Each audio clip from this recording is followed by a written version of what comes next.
Evening all and welcome to another edition of the Punjabi Villans podcast. I'm your host Sam and I've got with me co-host Lakh and Jaggers. Lakh, how you doing, bro? I'm all right, mate. Nice to meet you all. Jaggers, how are you? Yeah, bro. Good. Thank you. How are you? Good, thank you. Yeah, it's a better week to be doing this pod. I think the week before we had that 3-0 loss to Chelsea, but now we've got that the 3-0 win. What did you think of the performance, Jaggers? Oh, mate, it was one of those, like Bella. I was thinking, he's starting off with them 5 at the back, man. What's he doing? We're playing at home. Why are we going in so defensive? But at the end of the day, credit to Dean Smith. He pulled out the tactics worked well there. You know what I mean? Come second half, we were still continuing to do what we were doing, and he changed it up. Took off target, brought on Bailey. Boy, there you go. Changed the game. And in my opinion, you know what I mean? We were just.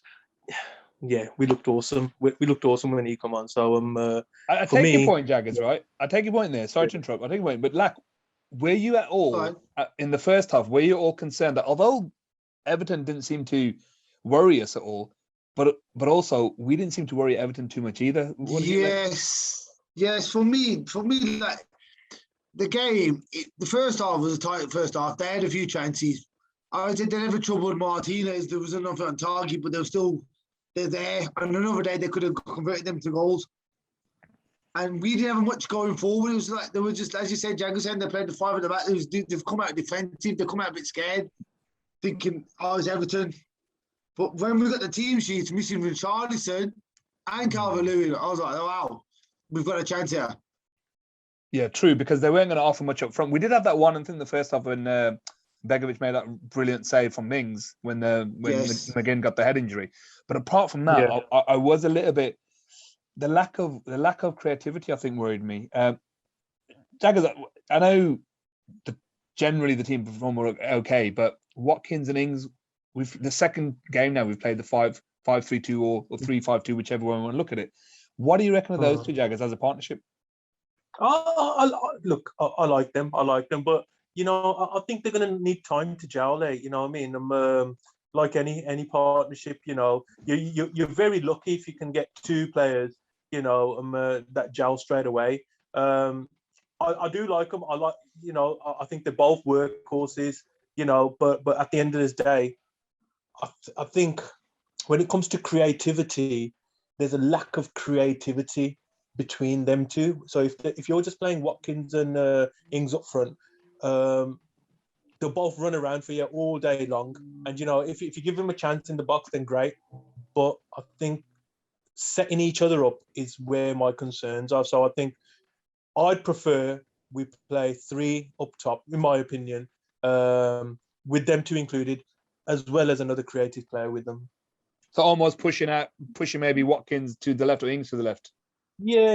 No. I'll stick Watkins to the left, and then your man Bailey, put him in there, man. Put him in there. He's not done wrong. He's not done wrong for us every time he's come on. And I know he got injured, but at the end of the day, that is my ideal partnership. Them 3 up front. That would be my ideal partnership. Lack, what do you reckon? Jaggers hinting a point about that creating that kind of middle of the park, someone that creates it. Now, we played Dougie Luiz, we played McGinn, and then we played Ramsey. I think Dougie was holding, and McGinn and Ramsey were a little bit higher up. I'll give my opinion on Ramsey later. What do you think of that kind of in terms of creativity from the middle? We're lacking something. I agree with that. There's something missing. I mean, for me, who's the holder? Nobody's that sitting doing the main job. I mean, Ramsey's is making good passes. Dougie Luiz is trying to be creative and get about. For me, McGinn's going forward and nobody's really sitting back and doing anything for us. There's nothing there. I mean, I thought Brendan was a player we brought in for that creativity, but I haven't seen much of him yet. I mean, as I'm watching the game now, he hasn't done a lot tonight, and we're 20 minutes into the game. Yeah, there is a thing there for the guys listening. So we've got a live commentary from Lack whenever something's going to happen. So we're going to get a shout hopefully soon when we score a goal. But no, I take your point, and I think for me, what changed a little bit in going forward for us was when McGinn went off, and Nakamba came on. And to be fair to Nakamba, for me, he had a cracking game because he didn't put a foot wrong. And then it allowed Douglas Luiz to go a bit further up. And he I think in the weekend, Premiership matches, he created the most chances, Jaggers. Yeah. Look, Douglas Luiz is for me, I know there's a lot of Villa fans that were skeptical about Douglas Luiz coming in, whether he's going to be good enough and, whether he's consistent enough and so forth. He does loads of tricks in the middle of the park. Will he be able to, put his mark on the game? For me, I don't know whether you've heard it from me before, but I rate the man. I always have, and I always knew that he was going to be an asset for us. Yes, defensively, when he's a Brazilian, bro. That's all I'm going to say. You can't, when you can't put a Brazilian in defensive midfield, you know what I mean? You know what I'm trying to say? Any Brazilian who plays defensive midfield is going to have some, I'm not going to say lack of concentration, but he's going to want to pull a few tricks at the bag and so forth. So you got to be wary of that kind of thing. So if that's the case, then make sure you've got someone like Nakamba next to him. Make sure you've got someone there, like a proper defensive midfielder, that can clean up. But look, man, I love Dougie. I think going forward, he's ace. Look at his pass for Matty Cash. That just says it all. One touch. Absolutely. That was the first time pass around that corner, and Matty. We'll come on to Matty. We'll come on to Matty. When Nakamba came on, and that partnership between Nakamba, because you're right, Nakamba, what he does well is he breaks up play, gets the ball, and he passes it simple to someone like Dougie, who can then spring it about a little bit. That as a partnership, do you think that's a better partnership than McGinn and Dougie? Oh, it's hard to say for now because we haven't seen a lot of them played together. As you say, it's a cameo roles. One's coming off the bench, one's already on the pitch. You know what I mean? I would like to see him from start and give it a few games, see how it goes. But I still say that you said we need that holding. We need two holding, but then we're missing that creativity. It's hard. It's a hard area at the moment to cover because I still think we're lacking depth there midfield. Yeah, I think you're right because as soon as you talk about what we got up front, so we didn't have Bailey playing who started, we didn't have Traore started, we didn't have Bundia starting, and they're all massively creative, aren't they? But that holding midfielder role, now we got Sanson coming back, we've got the Carney and his brother Caleb that can play, and then we've got the other Ramsey brother as well. So we've got, I get what you're saying, but I think you're right in terms of have we got that formation that's set? I'm not fully convinced with this 5-3-2 or 3-5-2. I'm not sure that's our best formation. I do think it's 4-3-3. I personally don't think Dean's convinced with it because last season we had a consistent formation, 4-3-3. We know what we're playing. We know what's happening. Now it's every game. There's a different formation. It's chopping, changing. Where's that coming from? Do you reckon it's trying to accommodate players? Yeah, I was just thinking that. Maybe at the moment he doesn't want to drop either Ings or Watkins. That shouldn't be dropped because he's had a great season and he deserves a chance. Ings is, it's a quality player. And then in the middle of the park, even on the wings, I mean, El Ghazi's not done too. He's not spectacular all the time, but he's not done too bad for us, has he? So, but for me, for the wingers, Traore, he should be starting. Traore towards the end of that season, he came good. He actually came good. He's actually been creative. He's actually done a lot towards the last 5 games of the season. But he's coming off the bench. But he's starting tonight. He hasn't done a lot at the moment. But and that's the thing. I mean, Jaggers, there's one thing that was different to us with Everton. Everton were decimated with injuries. Got it.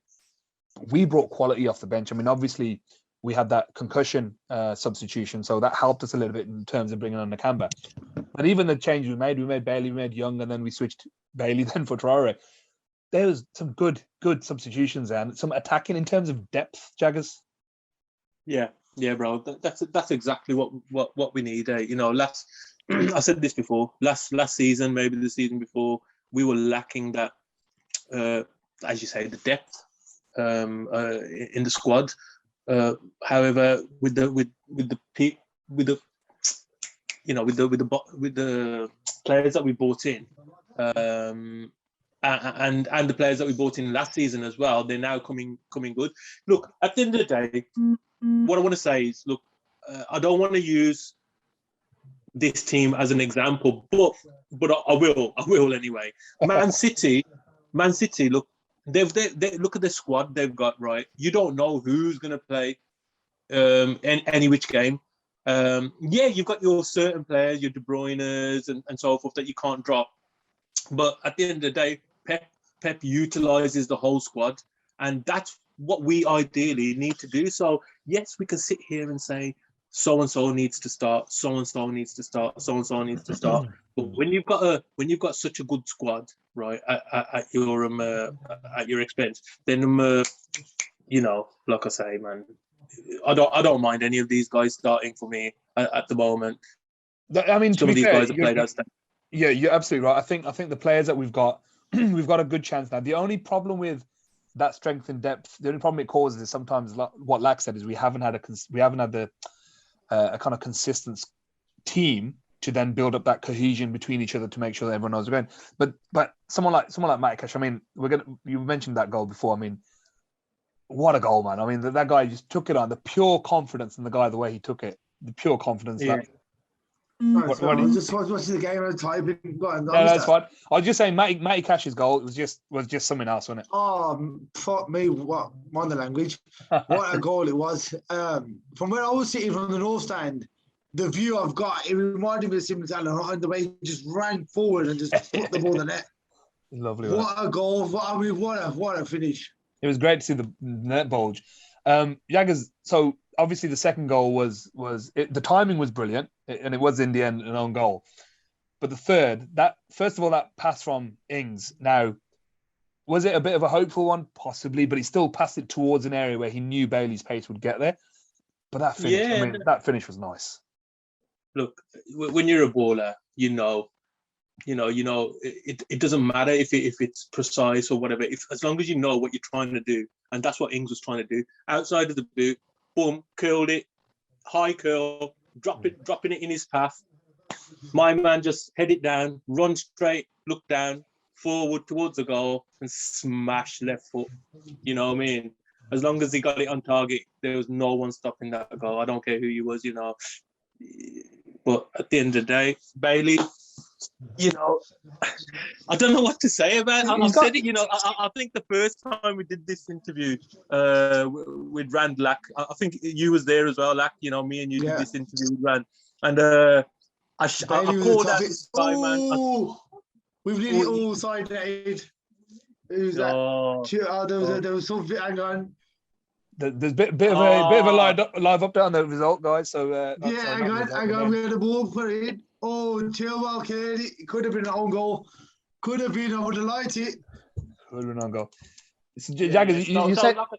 Yeah, go on. Oh. Yeah, Bailey, bro, Bailey. You know, I knew he's got something about him, hasn't he? He's got this swagger about him where, yes, he's massively confident, but he's got that little bit of humility for me as well. That, you know, he had his family near with him. His interview was brilliant. Where, of course, he's going to be chuffed. He scored that is a really good goal. Yeah. But it does seem. I think you will use the word. I mean, I'm a bit too old to maybe say it, but baller. I mean, he does seem like a proper baller, doesn't he? He does, bro. He does. He's You could just tell. He's going to be a good player for us, you know what I mean? So I'm just chuffed. I'm just chuffed that we've got him, and hopefully he just stays fit for us. That's my main concern. Yeah, I mean, that's the same thing I'm saying. It's the fact that he was out injured before he came in, and then he's got injured again. He did say in his interview not too bad. Are you worried about that? I thought it's a bit strange. That's when he came on to Watford, got an injury. Then, you know, he's come on against Everton, got an injury. I don't get these injuries. They're just tight hamstrings or what is it? Do you know what I mean? Can't he just stay out for a bit, recover, come back fully fit, then play? That's exactly what I'm thinking. I don't want it to be, you know, we've had players who have got all the potential in the world, and then they just got, you know, Ings happened that when he was at Liverpool, he could have done a lot there, but he was just constantly injured. Sometimes it just doesn't match, does it? We just got to hope that it's not the case with this guy. That's what I'm getting. I'm just I can't get my head around it. I'm just he says he came with an injury as well. I was like, what is the injury? What is the actual injury? Nobody seems to know. I think this one, he said he hit it too hard and he got a really tight quad. So he doesn't think it's too bad, but he doesn't want to be out for a long time. But I think I saw something today saying he's out for Saturday, so I don't know, man. Yeah, I seen something that he's going to miss the Saturday game as well. But then again, we've got Budia will play because he's had some rest now by the time he came back. We've got Traore. We've got El Ghazi. He's a workhorse as well. So in that sense, the fear isn't there. Like it was the only position that kind of puts me in a little bit of a concern is if we lose Cash or if we lose Martinez, because I don't think we've got a like-for-like right back, because we've got Konza that can play there. Twanzebe can probably play there, I guess. We don't have, because Gilbert's on loan. And then obviously the keeper, Steers, reliable. Gilbert's on loan, isn't it? Yeah. But we don't have that strength and depth on that right side. But Jaggers, I mean, Konza can play there, can't he? He can do the job if he needs to. Yeah, absolutely. So can Twanzebe. You know, I believe like now bringing in Twanzebe has kind of resolved those kind of defensive worries that we've had. You know, he's like a utility player. He can play right back, centre back, defensive midfield. You know, so also Konza can push out to the right. So we've got options there, bro. I'm not worried. I'm not worried at all about someone like Matty Cash being. I wouldn't say I'm more worried about him getting yellow cards. You know, I'm trying to say. You know, that's the concern, eh? You know, picking up those yellow cards, man, is going to cause some. Do you know something? Matty Cash ain't really a dirty player, man. All right, he'll get stuck in, but he's never gone in fully like hard and dirty. He's just committed. Yeah, I know, he's proper committed. He's committed, you know what I mean? And it only takes a millisecond, and if you're late by a second late, I get what you mean. Yeah. But wasn't there? I mean, that's also the inconsistency of the refs, because you saw that tackle. I think is Tarkowski for Burnley. He did it on. I can't remember who he tackled, but he went right through him, and it wasn't even a yellow, and the man's injured. Was it against Liverpool? I can't even remember who it was. But again, you know, sometimes the refs are inconsistent. In that match against, I mean, it wasn't a dirty match at all. There's only 2 yellow cards, one kind of each, and I don't think they were horrible tackles then either. Going back to Bailey's goal, so take you back to memory a bit of a challenge for you boys. So Bailey scored what is probably one of the best first goals for the club. You know, he's got a cracking goal. Now, can you think of someone's debut goal for not necessarily on their debut, but their first goal for Villa? Go on, you go first. Look, Nillis. You took mine. Look, Nillis. Yeah, go on. Talk us through that one. He came with potential to be a world-class player. And he played that game against Chelsea, who we played tonight. And when he got the ball, he just flicked it and turned it, walloped it, and he went into that corner. I thought, wow, that guy's going to be a legend. But then he broke his leg and just ended his career. It was mad. I do remember. I remember seeing that, because I think that game was on Sky, if I can remember correctly. But I do remember seeing that goal, thinking, this guy. And I don't think it was Desai. I think it was LeBeuf he turned. But either way, the way he flicked it from the outside of his right, and then smashed it with his left. And he spun as well. But he spun the player. Then he just wow. And at the time, I mean, it wasn't Petr Cech's Kudicini in goals, but Kudicini's a good goalkeeper, man, and it was a smashing finish. Yeah, that was one of the guys that you left to be desired with that, because that was some hell of a goal, man. Yeah, didn't he come from a Belgian team? No, he came from PSV Eindhoven, because he used to play with. Yeah, he played. He was Belgian, he played with Van Nistelrooy.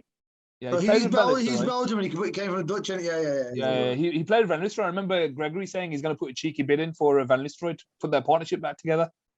Back in the day, you know, saying that talking about Luke Nillis, you know, Van Nistelrooy actually said that he's the best striker he played with. So I remember him saying that. Luke Nillis, I did watch a few of his games, and he was one of those Jaro Littmanen type of players, Bergkamp type players. When he played in that hole, he was just brilliant. He was brilliant. It's such a shame. Such a brilliant signing for us, but such a shame. Yeah, he ended his career, that leg break, didn't he? Broke him, man. Broke him, poor guy. Jaggers, what about you, man? That goal was amazing. But yeah, go on, Jaggers. Bro, I'm gonna go. I'm gonna go for the obvious and that, and you know, you boys know that I've been supporting Villa for time, but at the same time, when you're this old, you know, amnesia and that, you know, a few goals. You know what I'm trying to say, like, yeah. But I'm gonna go for some recent ones, that are etched like a bit more clearer in my memory. So I don't know whether it was a debut goal. I believe it was. John McGinn outside the boot, volley top corner against Sheffield Wednesday. Was that his debut goal? At Hillsborough. No, it was at Villa Park. It was at Villa Park. No, it was at Villa Park, I believe. Yeah, it was at Villa Park, but it was against Wednesday. Was that his debut goal? I can vaguely remember the goal now. Oh, the goal was one of the best goals. He's definitely one of the best goals he definitely scored for us, but one of the best goals. It could have been. I said, Jaggers, do you know what? I'm going to Google that right now. You Google that. I'm Googling it. For me, look, when I used to play ball, I was a left footer, right? So I know how hard, and it doesn't matter if you're a left foot or right foot. I know how hard it is to get that technique right. It does for some reason. It looks so much sexier on the left foot when it's banged on the left foot. It just looks so much better, man. It looks quality. Hashtag Ricky Kima.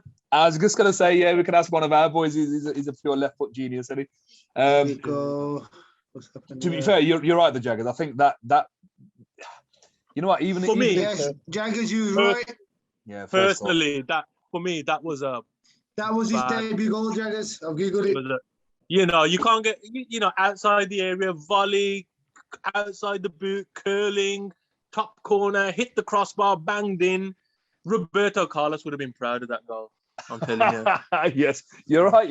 You're right. It was pure technique, wasn't it? Pure technique. I'm gonna go for one, lads. As a chance. Atkins, just had a chance. Gents saved it. Oh, nice. As Lakh took my one that I had, I thought I'd packed away that no one else would get. So I thought one quickly, and it was his first Premier League goal, and it was one that was a long time coming because we expected a lot from this kid, and he's coming up. We're like, when's he going to score? And when he did score, although we lost the game in the end, when he did score, it was a cracking goal. Saddam and Joe Grealish.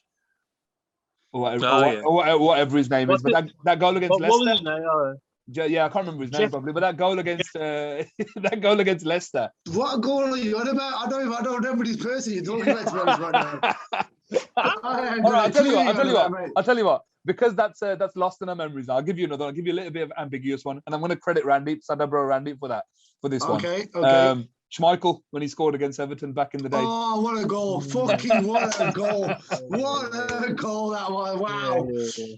He bust that right foot on the corner. Boom. I think we still lost that game, but fairly it was 3-2. 3-2 something like that. It was. I think he scored in the last minute. I think bring so. it back, but we did lose. But it was towards the end of the game. I thought that was. I thought it scored towards the end of the game, wasn't it? Yeah, it was. I think it was one of the last. Everton. Yeah, Everton was it. Bang on. Yeah. Listen, while we're on this subject as well, big shout out to Buendia as well, because Buendia's goal, I think it was his debut goal as well for You're right. Against that was good. Oh yeah. Great goal as well. Great goal. We have. I mean, I was looking at on my Facebook feed there happened to be Merson's top 10 goals for Villa, and even Merson, because I remember back in the Des Lynam used to be a match of the day, and Merson got man of the day. He used to do some man of the day stuff.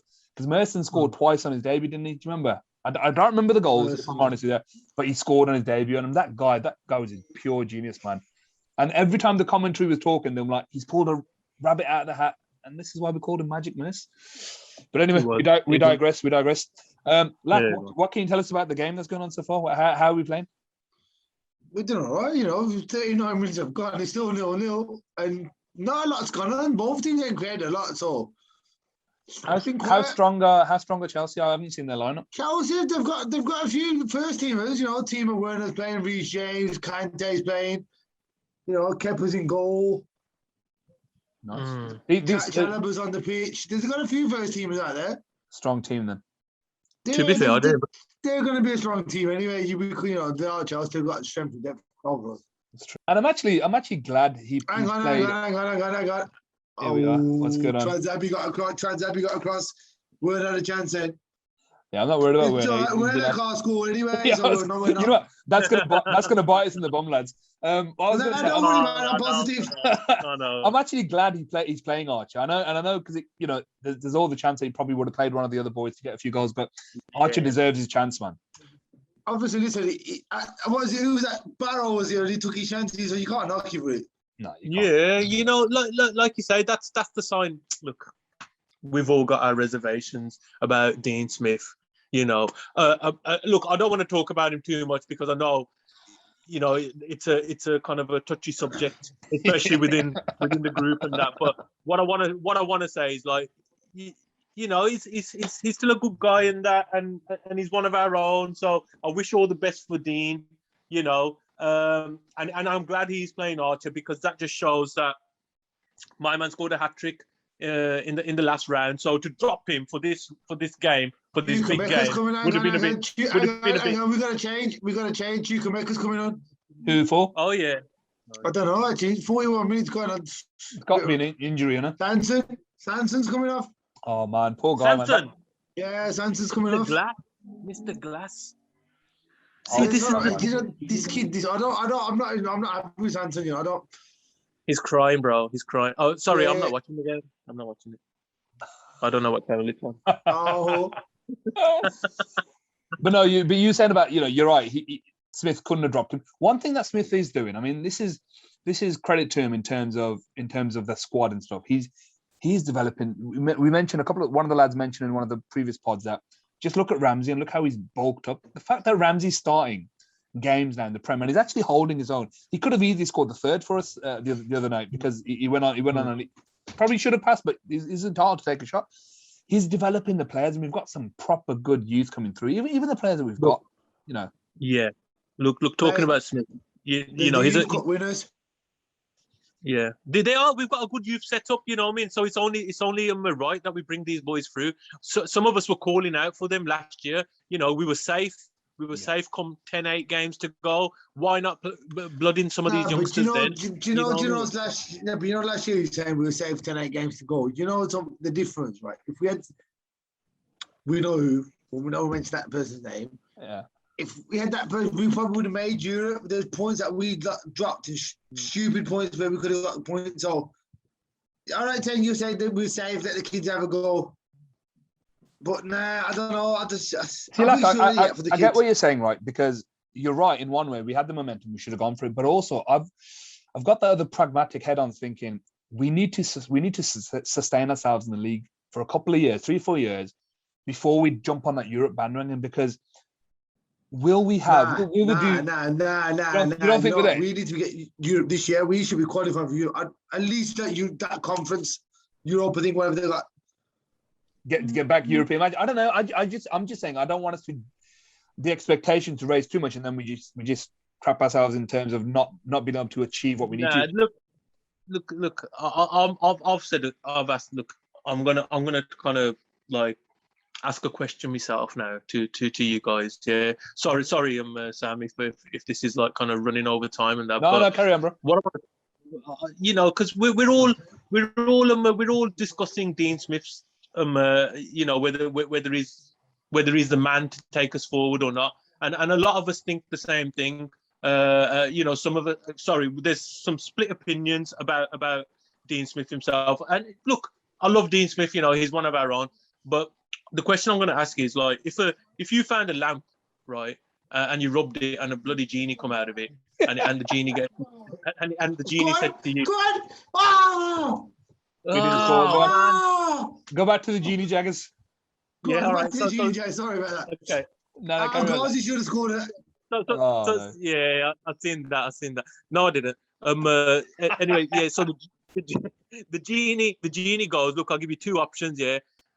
Your football team you can make a wish for your football team to stay in the Premier League for the rest of their life, but they won't finish any higher than 8th, and they won't go below 14th, right? Or the second option is you can take a risk, right? And they may even win the league, or they may get relegated, right? But that all depends on which manager you're up with. What are you going to choose?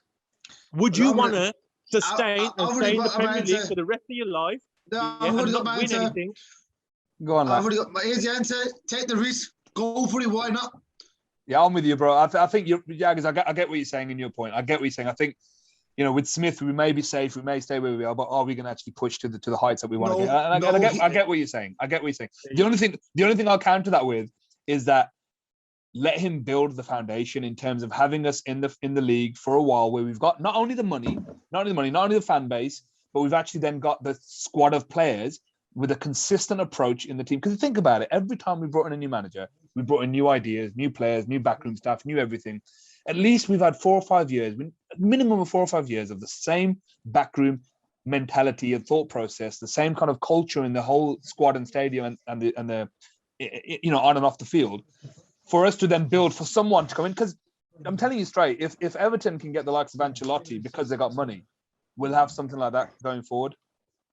But I know what you're saying. I get what you're saying 100%. I understand the thought process there. I don't disagree with you there. Like before the Everton game, I probably would have had a different opinion. But he he pulled one out the bag, and that's what he does as well. That's what he does. You know what I mean? When the chips are on the line, or whatever the saying is, he does what he needs to do to keep. No, I'm not going to say because he has been criticised for his lack of game time management, but his thought process behind taking Target off and playing Bailey, because Target was so high up anyway. You might as well bring the likes of Bailey, and he kept the same formation. He kept it brave. So yeah, credit when it's due, Jaggers. I get your point. I do understand your point. I think sometimes I'm a bit too pragmatic, and I just want the nice save. And it's also romantic. We got a Villa fan who's a manager. He's got the best interest of the club at heart, and he ain't going to jump at. The only place he would go if he's done really well at Villa, the only place he'll go is obviously England. He's not going to jump anywhere else to another team. He would. He with the allegiance he's like, he's a Villa fan. He can't go nowhere else. Yeah, and he's not going to. I mean, he's not the level of the top 4 in terms of going that way, Not yet. Let's listen. If fingers crossed, he does well for himself, and then stays loyal to us. Unlike some other Villa fans, Yeah, I'm not saying nothing. We won't mention the name. All right, boys. Nice. Listen, okay. So after this match, obviously, depending on the result and depending on who we get, so hopefully we get a bit of a cup run. But we've got the Manx on the weekend. We've got Man United, and first of all, the last win we had was when Gabby scored that goal at United. Secondly, we've got, I don't know if you know, we've got Mike Dean as our ref, right? And I've got someone pulled out a stat on Twitter. I'm not going to take credit for it, but apparently we've only won 2 games in 22 when we've had Mike Dean as our referee for the day. So first of all, lads, Lakh, I'll let you go first. First of all, your comments on Mike Dean. And if you've ever listened to the Peter Crouch podcast, he was on that. But give me your thoughts on Mike Dean, and then I'll go to Jaggers, and then I'll ask you a prediction. So go first, Mike Dean. Well, Mike Dean is Sir Alex Ferguson's. I can't say no more on that. He's got him in his pocket. He tells him what to do against us. What can I say? Everyone's opinion is the same. He's a United fan. How can they make a United fan the referee against? I can't say no more. Because it's funny, I saw something saying, I think it's on our Facebook group. So again, I won't take credit for it. It said Ole's confirmed that Ronaldo will score or take the penalty against Villa on the weekend. You know what? There you go. I asked a Man United fan. Which player's going to trip himself up this weekend? They get a penalty. Yeah. You see what I mean? Come on, how does that happen? Pogba last year tripped himself up, mate. And they gave them a penalty. How does that work? Come on. Jaggers, all we need to balance it up right is Ashley Young play and him get a penalty against United for us. Buy a dive. What do you reckon, Jaggers? Mike Dean.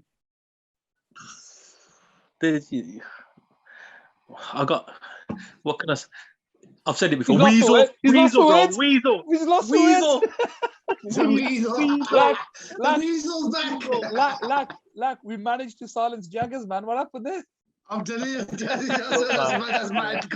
Listen, I don't need to say nothing. I think everyone knows about Mike Dean, and and I think everyone feels probably the same way about him, apart from fucking man. Sorry. And Man U fans and that, you know what I mean. So and it's gonna be a tough game, bro. It's gonna be a tough game, and we're going there. We've got the worst manager shit, I can't believe I said that, but we've got the worst ref that we could possibly get for this match. So I'm very. You boys know I'm always optimistic. But do you know what? I'm gonna put it out there right now. Prior to Sam telling me we got Mike Dean as referee, I was confident we were gonna get 2-1. I'm going to still stick my 2-1. I think we're going to sneak it. Go on. They're due defeat because they've been sneaking games. I looked the other night at West Ham. They got lucky the other day. Oh, yeah. Do you know what I mean? Massively. And Ronaldo should be booked for a dive. How the not booking him for diving? I don't get it. Listen, it's... Jaggers, you know what? I hope we win, but it's going to be a rough, tough game, man. 2-1, Villa. Come on, we'll do this. Come on. Lakh's on the 2-1. Jaggers, what are you saying? What's your prediction? I'm going to hold you to it. No, I could never predict for the Villa to lose, eh? So I'm not doing a prediction. All right. We leave you on the fence. I was just going to say, we leave you on the fence, but I'm predicting 2-2, so I'm on the fence as well. Here's another useless stat for you, right? Ronaldo has scored more goals against Villa than any other team in the Prem. 8 goals. So what are the chances? Well, you see this weekend, right? You see Tyrone Mings? He's going to go right through him, and he's going to snap. Language. Sorry about that. You're gonna have to or bleep it out. But no, I mean, in all seriousness, it's going to be a tough match. But actually, if you look at depending on how we're going to line up, and I think we're going to do what we did against Chelsea, because we actually, the formation did what it's supposed to. We just didn't finish, and then they had a crazy striker that scored goals. So could be the same in terms of Ronaldo doing it. But actually, we've got a decent setup. We've got a good, strong back three if we play that. We've got good wing backs that can come up and down, good energy. Young can come on, he can add to it, and then we got players to come off. And even if we start with the same 11 and go from there, we've got a good starting foundation from there. So who knows, lads? You're right. You know, you don't want to predict. We're never going to predict Villa losing. But you know, we just be positive. We're playing well. We're doing well. We're playing good football. Yeah. I mean, go there with a positive frame of mind. Let's win tonight. You're right, Lakh. You know, you're right, bro. You're right. You know, I reckon Ashley Young might start this weekend. You know, that's not a bad shout. Not a bad shout. Yeah, ex-Villa. You know, going back. Something in the air. Come on, do something in the air. I'm positive. I feel positive about it. I really do. I think if we can get McGinn playing like what he can. I mean, he didn't get a chance against Everton. He got a knock early on. But if he can play his game, that we know he can play. And even if, let's just say, because Nakamba had such a great game, he starts with Nakamba, that's not bad. I wouldn't mind Nakamba starting with Dougie and McGinn just in front. We got the two up front, then we got the wing back. It's not a bad, you know, you look at it, it's not a bad starting lineup. We've just got to get the rub of the green. We've got to get Mike Dean to get his own set out of his own chitter. And then we've got a 2-1 from Lakh, we've got 2-2 from me, and I think Jaggers is are you gonna put a scoreline on, Jags? No. Come on, you gotta put something out there. Come on. You can't leave us in the balance. Let's hear something. It doesn't matter, man. What? We rarely get it. I think I called it once, but you know, I'm never gonna, you know, you never bet against your own team, mate. You know what I mean? Who bets against their own team? So I'm gonna say 3-0 Villa. 1-0 Villa. 1-0 Villa. Okay, we'll happy to get the winner. You're a few years late for that. So, lads, listen, it's been an absolute pleasure. Thank you for turning up, boys. It's been fun. We'll do it again, but hopefully we'll get the result tonight as well. We'll be in the hat for the next round. Yes, and then we'll see where it goes from there. But lads, pleasure. Thank you very much. Everybody else, we'll see you next time. Have a nice night, boys. Thank you, both. Up the Villa. Up the Villa.